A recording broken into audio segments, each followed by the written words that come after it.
මගේ ආදර ප්‍රේමාන්තනි ඔබ මනදෙන මිම්මෙන්ම ඔබට ස්වාමීන් වහන්සේ දෙනවා. ඒක මහ පුදුම අභිධර්මයක්. ඔබ ඔබගේ සහෝදරයාට කොච්චර දෙනවද? ඒ මනින ප්‍රමාණයම ඔබට ලැබෙනවා.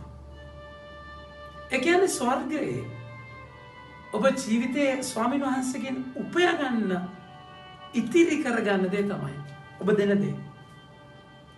බදා ගන්න දේ ගඳයි කියන්නේ ඒකයි. බෙදා ගන්න දේ සුවඳ වෙන්නේ ඒ නිසායි. එතකොට ඒ නිසා උනාස් කතා කරලා කියනවා වැඩියෙන් තියෙන කෙනාට තවත් දෙනවා. අඩුවෙන් තියෙන කෙනාගෙන් තියෙන දේත් ගන්නවා. මගේ ආදර ප්‍රේමාන්තනි ඔබ ජීවත් වෙන්නේ ඔබ උපයන දේ මේ ඔබ කරගන්න දෙයක්. ඒක මගේ මහන්සිය, මගේ උපදින, මගේ සම්පත කියන තැන නම් ඔබගේ දේ රැක ගන්න වෙනවා.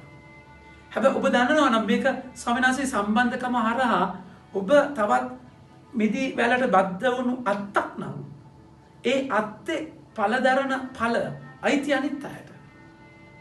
ඔබ ඇවිල්ලා ඉන්නේ ගන්න මිසක් දෙන්න මිසක් ගන්න නෙමෙයි. ස්වාමීන් වහන්සේ ඔබට දෙන්නේ ඔබ හරහා අනිත් අය පෝෂණය කරන්න. මගේ ආදර ප්‍රේමාන්තනි මේ මහා ගැඹුරු සම්බන්ධතාවය ස්වාමීන් වහන්සේ කතා කරනවා. ඒ ගැඹුරු සම්බන්ධතාවය තුළයි ස්වාමීන් වහන්සේ අද පළවෙනි කියුමේ කතා කරන්නේ ඒ ශුද්ධ වූ ස්ථානයට.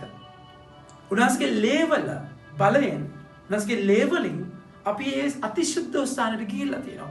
දැන් නායක පුෂ්කයා ශුද්ධ ස්ථානයට ගියේ බැටළුවගේ ලේ අරගෙන ගිවිසුම් කරඬුවට ඉහලා මිනිස්සුන්ට ඉහලා සම්බන්ධතාවය ඇති කරගන්න.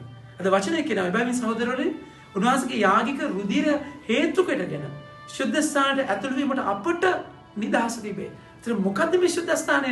උන්වහන්සේගේ ශරීරය, උන්වහන්සේගේ ජීවිතය. එතකොට එදා තිරය ඉරුණා වගේ ප්‍රමාන්තනේ.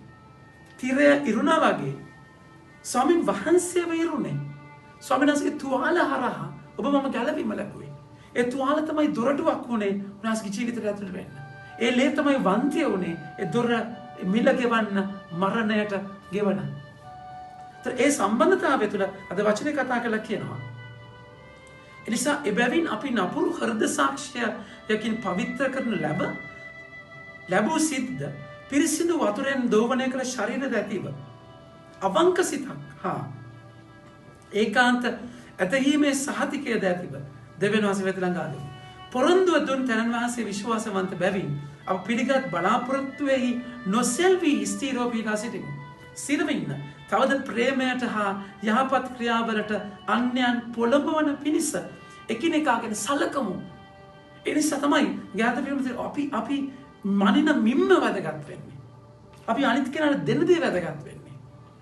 ඇතැම් අය කරන ලෙස අපේම රැස්වීම්වලදී දෙලින් ඈත්ව නොසිට සමයන් වහන්සේගේ දිනය ලංවන බව ඔබට පෙනෙන බැවින් වැඩියෙන් එකිනෙකාට ධෛර්යය දෙමු. දිරිමත් කරන කෙනාව දිරිය ලැබෙනවා. අනිත් කෙනාව කලකිරවන්න වැඩ විතර වැඩ කරන අයගේ ජීවිතයේ දිරිමත් අතුලාන්ත දිරිමත් භාවය නැති වෙලා යනවා. වැඩියෙන් දෙන කෙනාට වැඩියෙන් ලැබෙනවා. වැඩියෙන් නොදෙන කෙනාට තියෙන දෙත් ගන්නවා. මගේ ආදර ප්‍රේමාන්තනි මේක වෙනම ගැඹුරක්. ජීවිතේ උන්වහන්සේ එකයි කතා කරන්නේ. උන්වහන්සේ අද පැහැදිලිව කතා කරනවා. තවදුරටත් උන්වහන්සේ කතා කරමින් පහනක් ගෙනෙන්නේ බඳුනක් හෝ යහනක් හෝ යට තබන පිණිසද? පහන් රුක උඩ තැබීමට නොවේද? ඒ පහන රුක උඩ තියන්නේ තීරුමක් එක්ක. එකක් පහනක් වෙද්දී එක පිච්චෙන්න ඕනේ, දැවෙන්න ඕනේ. අනිත් අය වෙනුවෙන් පහන එළිය ලබන්නේ තමුන්ට නෙමෙයි අනිත් අයට. මගේ ආදර ප්‍රේමාන්තනි නිවසක පහන පත්තු කරයින් පස්සේ ඒ මුළු කාමරේම ඒකාලෝක වෙනවා පහන නිසා.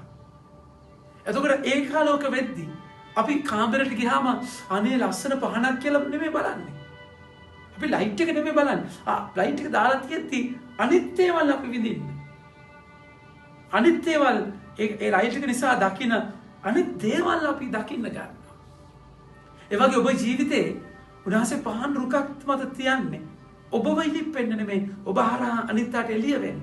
ජීවිතේ අනිත් අයව දකින්න. ඔබව දකින්න අනිත් අයට ඔබව පේන්න. ඔබට අනිත් අය පේන්න. ඒක මහා දෑබර බැඳීමකට ඇතුල් වෙන්න. මන්දයක් හෙලි කරනු නොලබන සැඟවුණු දෙයක්වත් පල නොකරනු ලබන රහසක්වත් නැති හේයි. සවන් ඇත්තෝ සවන් දෙත්වා. බාසන දේ හොඳින් සිතට ගන්න. මගේ ආදරණීය මන්ත්‍රී ඒ නිසා අපේ ජීවිතේ රහස් කළුවරේ තියාගන්න, වහගන්න, හංග ගන්න තැන් ගැන අලුතෙන් හිතන්න. ස්වාමීන් වහන්සේගේ ආලෝකය මගේ ජීවිතේ හැම දෙයක්ම නේද ගන්න.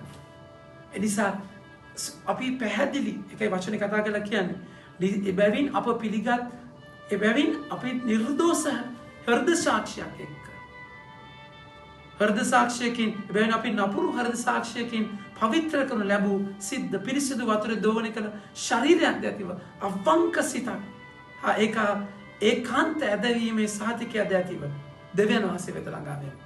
ජීවිතේ ඒ නපුරුකම අතහැරලා ඒ වංචාව ප්‍රෝඩාව අතහැරලා ස්වාමීන් වහන්සේට මගේ ජීවිතේ දිගහැරලා හැම දෙයක්ම අයිති කරලා අනිත් අය වෙනුවෙන් දෙන කෙනෙක් වෙන්න. මොකද ඔබ දෙන දේ තමයි ස්වර්ගයේ උපදී ස්වර්ගයේදී ඔබ උපයන්නේ කියන එක මතක තියාගන්න. වචන අද උපට ආරම්භ කරනවා. ආමෙන්. ජේසුස් පිටයි.